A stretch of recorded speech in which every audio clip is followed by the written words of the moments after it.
ان کو دیکھ کر حیران رہ گئی، آج تو وہ بہت خوبصورت لگ رہی تھی۔ انہوں نے امی سے کہا، میں نے ارمغان صاحب سے شادی کر لی ہے۔ ان کا بناؤ سنگھار دیکھنے کے قابل تھا، قد کاٹ تو ویسے ہی قابل دید تھا، تاہم جس شخص سے انہوں نے شادی کی وہ کوئی بہتر انسان نہ تھا۔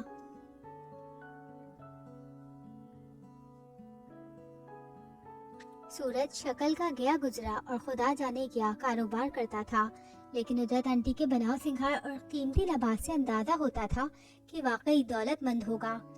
وہ آنٹی کو بتا رہی تھی کہ میں ولید کے مالی حالات سے تنگ آ گئی تھی، نوکری کرنے کا سوچ کر ارمغان صاحب کے پاس گئی۔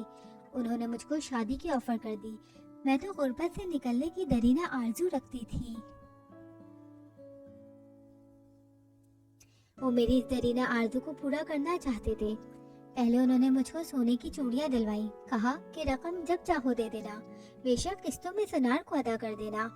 میں نے ولید کو یہ بات بتائی، ان کو پسند نہ آئی اور وہ مجھ پر بہت جھگڑا کرنے لگے، کہنے لگے جسے زیورات لائی ہو واپس کر آؤ ورنہ ہم ان کی قسطیں ادا نہ کر سکیں گے۔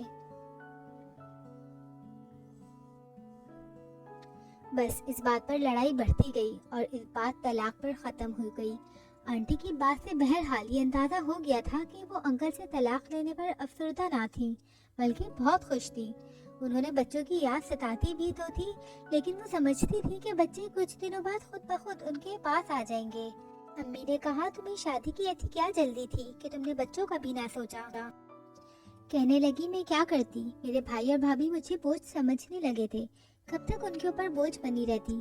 گھر سے کہیں ملنے ملانے جاتی تو بھابھی کو اعتراض ہوتا، بھائی سے شکایت لگا دیتی کہ یہ خواہ مخواہ گھومتی پھرتی رہتی ہے، گھر میں ٹک کر نہیں بیٹھتی۔ اس پر بھائی میرے گھومنے پھرنے پر پابندیاں لگانے لگے، انہیں میرے گھر سے نکلنے پہننے اڑنے پر بھی اعتراض تھا۔ ایک دن میں نے زیورات کا ایک سیٹ خریدا، بھائی کو پتہ چلا۔ انہوں نے بھائی سے کہا کہ ندرت سے پوچھو کہ مہنگی مہنگی سیٹ کہاں سے لاتی ہے۔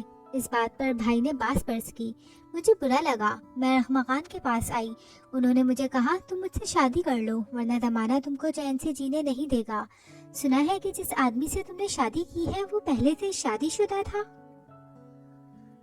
ہاں، وہ شادی شدہ ہے اور اس کے 3 بچے بھی ہیں۔ اس کی بیوی نے اعتراض نہیں کیا۔ امی نے سوال کیا۔ جب مجھ سے شادی کی خبر اس کی بیوی تک پہنچی، وہ روٹ کر میکے چلی گئی۔ اب ان کے بچے بھی نانا نانی کے پاس رہتے ہیں۔ آنٹی ایسی باتیں کرتی چلی گئیں۔ امی کو ان کی باتوں پر افسوس ہوا، کہنے لگی، اپنے 4 بچے برباد کیے اور ارمغان کے 3 بچے بھی تم نے تباہ کر دیے۔ 2 گھر اجاڑ کر پھر ایک گھر بسایا، اب دیکھو کہ یہ گھر بستا بھی ہے یا نہیں۔ ارمغان کے بچے کسی اور شہر میں رہتے، وہ بچوں سے ملنے جاتی، یہ بھی ساتھ جاتی، ہوٹل میں ٹھہرتی، شاپنگ کرتی، تب بھی ان کو اعتراض تھا کہ اپنے بچوں سے ملنے کیوں جاتے ہیں اور ان کو خرچ وغیرہ بھی زیادہ دیتے ہیں۔ 2 سال بعد ایک روز ہم نے سنا کہ ارمغان اور آنٹی ندرت کی بہت لڑائی ہو گئی ہے۔ یہ بھی سنا کہ ارمغان کے پہلے سسر فوت ہو گئے اور انہوں نے وصیت کی کہ میری بیٹی اور اس کے بچے اس وقت تک ارمغان کے پاس نہیں جائیں گے جب تک وہ اپنی دوسری بیوی ندرت کو طلاق نہیں دے دے گا۔ جب ارمغان اپنے بچوں سے ملنے گئے تو ان کے ماموں نے ملنے نہ دیا کہ والد کی وصیت یہی تھی۔ ارمغان بچوں سے بہت پیار کرتا تھا۔ اس نے آخرکار اپنے بچوں کو حاصل کرنے کے لیے ندرت کو طلاق دینے کا فیصلہ کر لیا۔ ایک دن سب نے دیکھا کہ ارمغان ٹرک لایا، اس پر سامان لوڈ کروا رہا ہے۔ جب سامان لوڈ ہو چکا اور وہ گاڑی میں بیٹھنے لگا، اچانک ندرت آ گئی جو شاپنگ پر گئی ہوئی تھی۔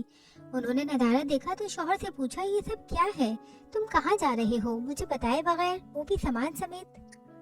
تبھی وہاں لوگوں کا ہجوم اکٹھا ہو گیا۔ لوگوں کے جمع ہو جانے کی وجہ سے ارمغان کو حالات سنبھالنا پڑے۔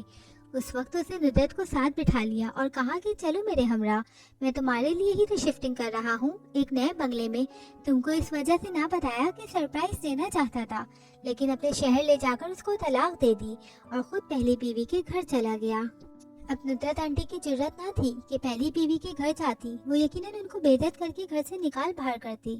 کوئی چارہ نہ تھا واپس اپنے بھائی کے گھر واپس آ جانے کے۔ ایک روز والد صاحب اپنے دوست کے توسط سے ارمغان کے پاس گئے، پوچھا، جب تم نے اس کو طلاق ہی دینی تھی تو شادی کیوں کی؟ اس کے بچے دربدر ہوئے اور وہ بیچاری بے گھر ہو گئی، تم کو اس کا آسرا نہیں توڑنا چاہیے تھا۔ وہ ایسی عورت ہے جس کی خواہشات کا سمندر کا کوئی کنارہ نہیں.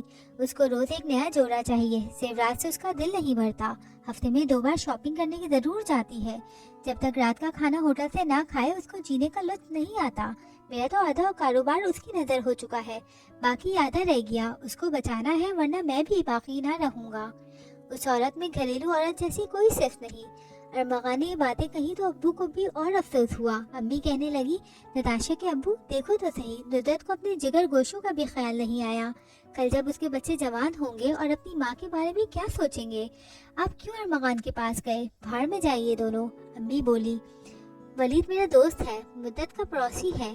مجھے اس کا دکھ دیکھا نہیں جاتا. غمزدہ رہتا ہے بچوں کے لیے. سوچا ندرت کے حالات معلوم کر لوں, شاید ان کے بیچ دوبارہ صلح کی کوئی گنجائش نکل آئے. اب کہاں ہونے لگی صلح, طلاق ہو گئی ہے, وہ بھی ندرت نے خود اپنی مرضی سے لی ہے. اب کیا دوبارہ شادی کرے گی ولید سے؟ والد صاحب امی کی بات سن کر چپ ہو گئے. اس واقعے کو بہت دن گزر گئے. پھر ایک روز ہم یہ دیکھ کر حیران رہ گئے کہ ندرت انٹی آئی ہے, بری حالت میں کہ پہچانی نہ جاتی تھی. معمولی لباس, بال بھی الجھے ہوئے, لگتا تھا بہت دکھی ہے. امی نے حیرت سے دیکھا. ندرت یہ تم ہو, کیا ہو گیا ہے تمہیں؟ نتاشا کی امی, بس نہ پوچھو, کون سا دکھ نہیں ہے. سچ کہوں تو دنیا میں کسی شے کی کوئی حقیقت نہیں. اگر کوئی مسرت ہے تو عورت کو اپنے گھر اور بچوں کے درمیان رہ کر ملتی ہے. آج تجربے نے مجھے یہ سکھایا ہے کہ دنیا کی دولت بھی میرے پاس ہو, وہ مجھے وہ خوشی نہیں دے سکتی جو ایک ماں کو اپنے بچے کو گلے لگا کر ملتی ہے, بشرط یہ کہ شوہر نیک ہو. آج ندرت راہ راست پر آ گئی, مگر دنیا کی ٹھوکریں کھا کر. امی نے خوش ہو کر ابو کو آواز دی, اب ان کے دکھوں کا کچھ مداوع کرو, ہم پڑوسی ہیں, آخر ہمارا بھی تو کچھ فرض ہے اور پڑوسیوں کا حق ہوتا ہے. تم ولید کو جا کر سمجھاؤ کہ وہ ندرت سے دوبارہ نکاح کر لے تاکہ اس کے بچے پھر سے محور پہ آ جائیں. والد صاحب نے امی کی بات سن کر دنگ رہ گئے. کچھ دیر سوچنے کے بعد بولے, اچھا ندرت سے کہو میں ولید سے بات کروں گا, شاید وہ مشکل سے مان جائے. والد صاحب نے انکل ولید سے بات کی. وہ کہنے لگے, اب یہ میرا معاملہ نہیں ہے. والد نے دوبارہ کوشش کی. وہ ٹال مٹول کر گئے. کچھ دنوں بعد عظمیٰ مجھ سے ملنے آئی. اب وہ کافی سمجھدار ہو گئی تھی اور 7ویں کا امتحان دیا تھا. میں نے پوچھا, عظمیٰ کیا تمہارا دل نہیں چاہتا کہ تمہارے امی ابو پھر سے ایک ہو جائیں, تمہارا بھی ایک گھر ہو جہاں تم سب ساتھ رہو؟ وہ کہنے لگی, بہت جی چاہتا ہے. کیا بتاؤں گھر کیا ہوتا ہے. اپنا گھر تو جنت ہوتا ہے, لیکن ہم سے تو یہ جنت کب کی چھن گئی. دوسروں کے گھروں میں رہنے سے جو ذہنی اذیت سے گزرنا پڑتا ہے وہ صرف میں ہی جانتی ہوں, لیکن کیا کریں, مجبوری ہے. تو پھر تم امی کو لے کر آؤ اور تم سب ساتھ رہو. ایسا ہو تو سکتا ہے. ہاں ہو تو سکتا ہے, لیکن چاچی اور پپیاں اب نہیں مانتی. وہ ابو کو اس طرف سوچنے ہی نہیں دے رہی. ان کو امی کے خلاف بھڑکاتی رہتی ہے. اگر میرے بس میں ہوتا تو میں ضرور دوبارہ اپنے ابو اور امی کو ملا دیتی. ہم سب پھر ایک جگہ ہنستے کھیلتے. وہ دور خلاؤں میں گھورتی ہوئی بولی, جیسے وہاں کسی گمشدہ جنت کو تلاش کر رہی ہو.